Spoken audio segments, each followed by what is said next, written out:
زي مردا تايمس يوطعنا حبلنا زخبركن انت ملكتي نز ساعات حزنا لكم زلنا اقدستن اوانا والمعبالتات انه لايك شير سبسكرايب እንዳገበርኩም ድማ ቤተሰብ ክትኮኑ ንዕድመኩም حزنا بزرزرو مبيلنا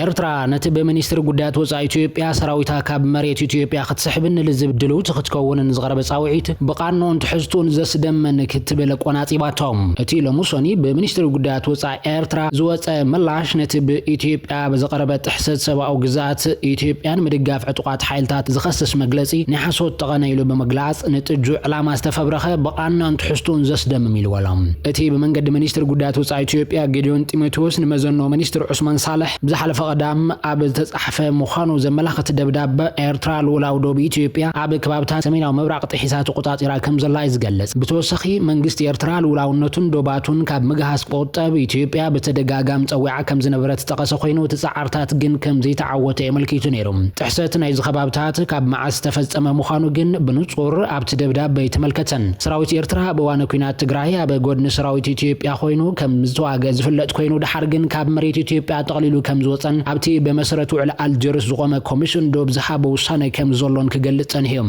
ድማይ ሚኒስትር ኢትዮጵያ ውን ቅድሚ ሕጂ ንመውጻእ ሰራዊት ኤርትራ መልክቱን ዝቀረበሉ ሕቶ ኣብቲ ዝተበየነሎም ቦታ እዮም ዘሎ ካብ ወጻእ እንተለው ግን ኮሚቴ ቆይምና ክነጻሪና ኢሉ ነይሮም ነዚ መሰረት በመግባር ግን ብዛዕባ ዝተባሃለ ኮሚቴ ይኹን ህላወት ሰራዊት ብዕሊ ዝተሓደሰ መግለጽ አይነበረን ኣብዝና ሕጂ ደብዳቤ ግን መንግስቱ ኢትዮጵያ ሰራዊት ኤርትራ ካብ መሬቱ ክወጽእ ተደጋጋሚ ከም ዝሓተተ ይዝሕብር ዘሎም እቲ ሕቶ እዚ ተቐባልነት ተረኺቡ ንኹሉ ናይ ሓባር ረብሓ ዘሎም ጉዳያት እንተላይ አገልግሎት ባህርን መብጻሕ ወደ ባዓሰብን መፍታሕ ሓብሰናይ ድሌት ተመርኮስ ዝርብ ንምክያድ ድሉ ምዃኑ ገሊጹሎም ኤርትራ ሰራዊት ብቁልጡፍ ክትስሕብን ሰላማዊ ዝርብ ድሉ ትክትከውንን በግልጽ ንጽውዕ ዝኽብሉን የስፊሩ ነይሮም መንግስቱ ኢትዮጵያ ግን በተደጋጋሚ ዝተፈራለዩ ሕጋውን ታሪኻውን ምጉታትና ለዓለ ጉዳይ ኣፍ ደገ ባሕሪ በኃይሉን ክፍታሕ በመባል ለኹታኹ ተረኻታት ከሰምዕ ከም ጸንሐ ዝፍለጥ እዮም ብዘይካዚ ኤርትራ ዝተፈራለዩ ዕጡቃት ጉጅለታት ኢትዮጵያ ቀጥታውን ዋታውን ደገፍን ሓገዝን ትገብረላ በመባል እውን ያ ትኸስስ እቶም ዕጡቃት ጉጅለታት በአስማተም ኳንተ ይተቀሱ ቅድመ ሕጂ ግን መንግስቱ ኢትዮጵያ ኤርትራ ንዕጡቃት ሓይልታት ሕወሓትን ፋኖን ትድግፈላ ክብል ክኸስስ ተሰሚዖም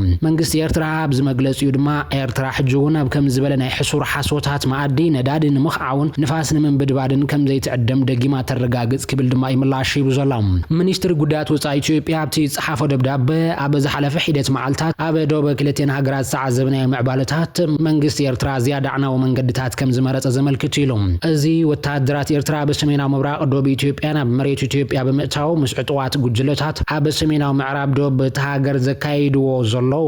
ሓብራዊ ወታደራዊ ስራሒታት ምጥሓስ ሕጊ ጥራይ ዘይኮነስ ፍጹም ወራርውን ይክብል ኮኒን እዮም ኣተሓይዙ ድማ መንግስት ኤርትራ እዚ ዘይቅበል ኩነታት ንከኸትም ሰራዊት ብቁልጡፍ ካብ መሬት ኢትዮጵያ ከውፅን እዞም ጉጅለታት ዝገብሮ ምትሕባር ክቋርጽን እዩ ጸዊዕ ነይሮም ክልቴን ሃገራት ንፍርቂ ዘመን ኣብ ኩነታት ጎንጽን ወጥርን ከም ዝጸንሓ ዝገለጽ ደብዳቤ እዚ ዕንክሊል ጎንጺ ብዘተን ዲፕሎማሲያዊ ጻዕርን ክፍታሕ ከም ዝኽእል በመመልኻት ኤርትራ ወንታው ምላሽ እንትሂባ መንግስት ኢትዮጵያ ፍልልያቱ በሰላማዊ ዝፈትሕ ድሉ ምዃኑ ይዝገለጽ ቅድሚ ሕጂ ቀርበሉ ጸንሐት መሳሰልቲ ክስታት መልክቱን መንግስት ኤርትራ ምጽሕታር ኩናት በመባል ኢትዮጵያ ክትወልዖን ዝደልየት ኩናት መምኽኔታ ክብል ይዝገልጾም ሚኒስትር ጉዳያት ወጻኢ ኢትዮጵያ ኣብ ጥቅምት ዝሓለፈ ዓመት ናብ ዋና ጸሓፊ ሕቡራት ሃገራት አንቶኒዮ ጉተሬዝ ኣብ ዝጸሓፈ ደብዳቤ መንግስት ኤርትራን ሕወሓትን ኣብ ልዕሊ ኢትዮጵያ ኩናት ንምክያድ ናይ ሓባር ጽምዶ ፈጢሮም ኣለው ክብል ምኽሳሱ ዝዝከር እዮም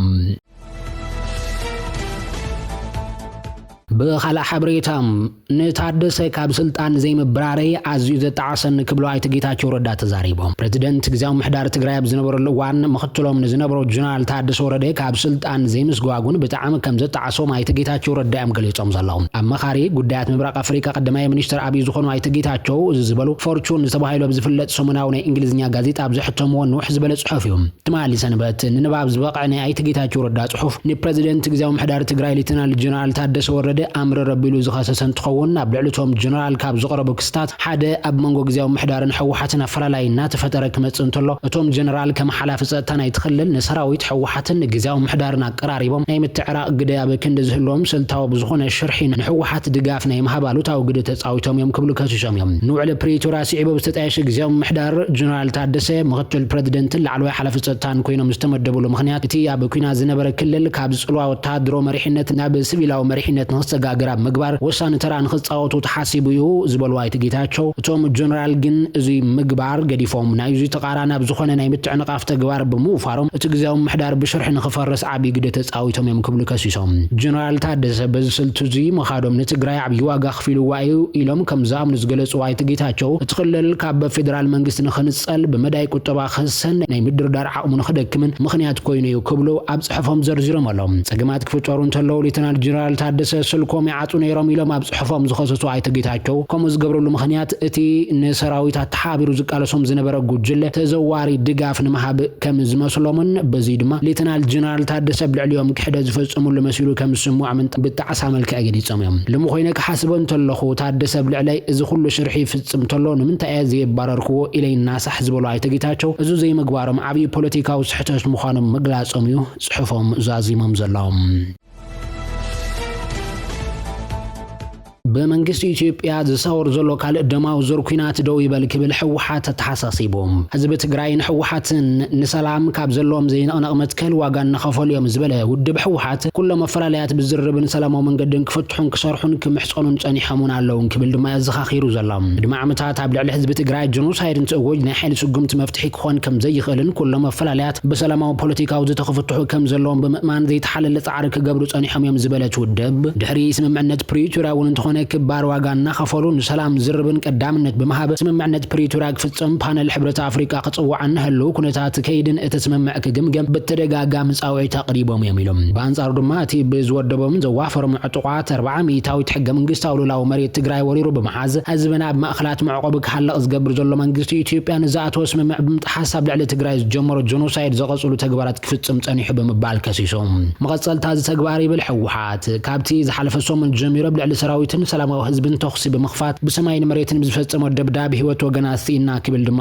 ሕወሓት ዘኻኺሮም መንግስቲ ኢትዮጵያ ሕዚ ድማ መጠነ ሰፊሕ ናይ ኣፅዋርን ሰራዊትን ምንቅስቓስ ብምግባር ገዚፍ ወተሃደራዊ ዓቕሙ ናብ ትግራይ ብምፅጋዕ ናብ ካልእ ዙር ደማዊ ኩናት ንምእታው ኣብ ምህንዳድ ይርከብ ክብል ይኸስስ ህዝቢ ትግራይን ሕወሓትን እቲ ኣብ ፕሪቶሪያ ዝተበፅሐ ስምምዕ ዘላቒ ምቁራፅ ተኽሲ ናብ ዘላቒ ስምምዕ ሰላም ክሰጋገር ብዘይምርብራብ ክቃለሱ ፀኒሖም እዮም ዝበለት ውድብ ሕዚ እውን እዚ ሓደገኛ ሳዕቤን ዘሎ ወተሃደራዊ ምድላዋት መንግስቲ ኢትዮጵያ ጠጠው ኢሉ በመሰረት ስምምዕነት ፕሪቶሪያ ናብ ልዝብ ክእቶምበር ናብ ካልእ ደማዊ ኩናት ከኣትዉ ፍጹም ድሌት የብሎምን ኢሎም ኣብዚ ሕዚ እዋን ውድብ ሕብራት ሃገራት ሕብረት ኣፍሪቃን ኣሜሪካን ነቲ ሕዚ ዝምዕብል ዘሎ ኩነታት ተመልኪቶም ዘውፅዎ መተሓሰቢ ጽቡቕ ጅማሮ ኮይኑ ማሕበረሰብ ዓለም ካብ መተሓሰቢ ዝሰገረ ጭቡጥ ምንቅስቓስ ክገብሩ እዩ ፀዊዑ ዘሎ ሕወሓት ኢምረት ዓረብ በአሜሪካ ዘቀረበ ውጥን ሰላም ሱዳን ደጊፋም ሕብራት ኢምረት ዓረብ ነትን ዓመታት ፀንሕናው ኩናት ንምውጋድ ዘዓለመ አሜሪካ ንሱዳን ዘቀረበቶ ውጥን ሰላም መቅባል አፍሊጣላ ኢምረት ዓረብ ዝደገፍ እንትትገብር ኣብ ጎንጽ ኩናት ሱዳን ይዳእታውነት ኣለዋ ዝብል ክስ ይቀርብላ ዘሎ እዋን ኮይኑ ወሃብ ቃለ ሚኒስትር ጉዳያት ወጻት ሃገር ብዕላው ትዊተር ገጾም ዘውጾ መግለጺ ኢምረት ዓረብ ነቲ ብፉልይ አማኻሪ ማእኸላይ ምብራቅን አፍሪካን አሜሪካን ማሱድ ቦሎስ ዘቀረበው ኩሉ መድያ ውጥን ሰላም ሱዳን በሓጎስ ከም ዝቕበልዎ ገሊጾም ኢምረት ዓረብ ቁልጡፍ ተኽስዶ መባል ንምርጋጽ ዝካየድ ዘሎ ዘባውን ዓለም ለኻውን ጻዕርታት ክትድግፍ ምዃና ዝገለጸት ኮይና ኣብ ሱዳን ዘሎ ጎንጽ ሽምግልና ዘቀረበት አሜሪካ ግብጽን ስዑድ ዓረብን ዘጠቃለለ ኳድ ንዝተባሃለ ጉጅለ ክትድግፍ ምዃና ረጋጊጻ አማኻሪ ፕሬዚደንት ዶናልድ ትራምፕ ማሱድ ቦሎስ ኣብ ዋሽንግተን ብዛዕባ ዝካየድ ናይ ለገስት ዋዕላ ኣብ ዝሃቦ መግለጽ ዘቀረበት በግሶ ሰላም 5 ነጥብታት ዘተኮረ ምዃኑ ሓቢሮም ቶም ዝለዓሉ ነጥብታት ተኽስዶ መባል ሰላማውን ሰባት ምክልኻልን ኣብ መረበቶም ክመለሱ ምግባርን ኣብ ዘላቂ ስምምዕነት ተኽሲ ደው መባል ምብጻሕ ፖለቲካዊ ምስግጋር ምትግባርን ነቲ ሃገር ዳግም ምህናጽን ዘካተተ ከም ዝኾነ ዘዓረብ ኒውስ ጸብጺቡሎም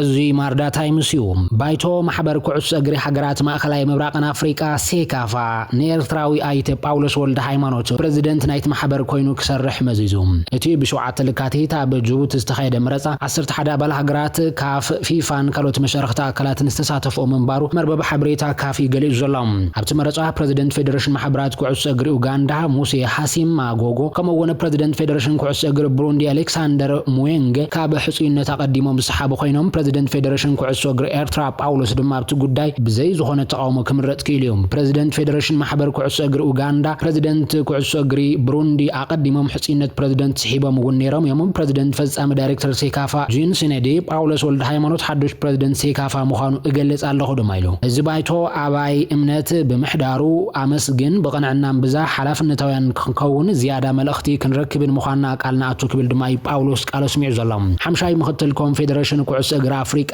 ፈዛል እስማኤል ብስም ፕሬዚደንት ፓትሪስ ሞትሰፕ ኣብ ዘስምዑ መግለጺ ነቶም ሓደሽቲ ዝተመርጹ መራሕቲ ሴካፋ እንኳ ሓጎሰኩም ኢሎም ሴካፋ ሓደ ካብ ገዳይ ማሕበራት ኩዕሶ እግሪ ኣፍሪቃ ኮይኑ ብ1926 ከም ዝተመስረተ ዝሕበር ክጅመር እንከሎ ውድድሩ ብኬንያን ኡጋንዳን ታንዛኒያን ዛንዚባርን ጀሚሮም ጳውሎስ ኣባል ፈጻሚ ስራሕ ሴካፋ ኮይኑ ክሰርሕ እኳ እንተጸንሐ ኤርትራዊ ኣብ ሴካፋ ፕሬዚደንት ኮይኑ ክመርሕ ግና ዝናይ ፈለማ እዋን እዩ ጳውሎስ ንዝሓለፈ 4 ዓመታት ፕሬዚደንት ሃገራዊ ፌደሬሽን ኩዕሶ እግሪ ኤርትራ ኮይኑ ኣብ ዝዓየየሉ እዋን ኤርትራ ብመጻሪ ጸወታታት ኣፍሪቃ ኮነ ዋንጫ ዓለም የተሳተፈትን እንትኾነ ግን ኣብ ዝሓለፈ ዋርሕ እታ ንሓያሉ ዓመታት ካብ ኣህጉራዊ ውድድራት በኺራ ጸንሐት ሃገሩ ናብ ኣህጉራዊ ውድድራት ከም ዝተመልሰት ኣበሲሩ ነይሮም ኤርትራ ተጻዋቲት ኩዕሶ እግሪ በተደጋጋሚ ክሃድሙን ዕቁባ ክሃቱን ስለዝተረኣዩ ካብ ኣህጉራዊ መድረኻት ንዓመታት ተገሊላ ጸኒሓ ኤርትራን ኢትዮጵያን ዝምድነአን ኣብ 2018 ድሕሪ ምምሕያሹ ኤርትራ ኣብ 2019 ዓመት ፈረንጂ ውድድር ሴካፋ ትሕቲ 15 ዓመት እንግዳ ነይራ ቅድሚኡ ኤርትራ መወዳእታ ኣብ ካፍ ዝተጻወተትሉ ኣብ 2013 ኣብ ኬንያ ነይሩ ድሕሪ 2 ዓመት ማለት እውን 2015 ድማ ኣብ ኢትዮጵያ ስለዝተኻየደ ኣይተሳተፈተን ዝኸበርኩምን ዝኸበርክን ተመልከተ ሓበሬታታት ሰዓት ዞም ክትከታተልዎም ጽናሕ ይመስሉ ነይሮም ኣብ ዝቕጽል ብሓድሽ ምዕባለታት ንራኸብ ክኸውን ይሰሰናይ ንመንየልኩም